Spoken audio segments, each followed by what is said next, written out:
Ayan, may picket line na ako sa'yo.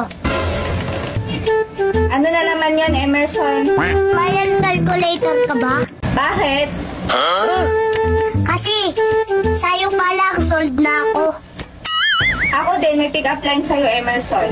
Parang gusto ko yan, Ate Mariel. Muta ka ba? Bakit, Ate Mariel? Kasi ang aga-aga nasa harapan na kita. Kasi gusto kita makita, Ate Mariel. Ito pa, Ate Mariel, kape ka ba? Bakit? Di kasi kompleto ang umaga ko pag wala ka. Ako din, may pick-up line din. Libro ka ba, Emerson? Bakit, Ate Mariel? Ang kapal-kapal mo kasi, Emerson. Safeguard ka ba, Ate Mariel? Bakit? Germs kasi ako. At 99% kasi ako patay na patay sa'yo. Ang corny mo, Emerson.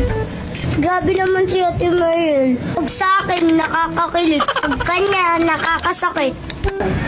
Ang corny mo kasi, Emerson, ang aga-aga. Bibili ka ba o mangungutang pa?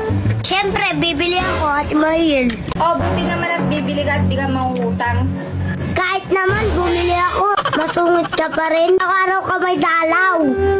Oo, ikaw yung araw-araw na dalaw na walang ginawa kundi mambwisit. May ampalaya ka ba dyan, Ate Mariel? At ano naman gagawin ng ampalaya dito, Emerson? Kasi kahit anong pahit naranasan ko sa'yo, Ate Mariel, ikaw pa rin ang sustansya ng buhay ko. Hay nako, Emerson, ni-stress mo ako. Ano ang bibilin mo? Eto na nga, Ate Mariel, betchin lang, Ate Mariel. Ang tagal-tagal mo kung binubwisit tapos betchin lang pala bibilin mo. Ayan lang kasi inutos ni Mama eh. Huwag mong isipin binibisit kita.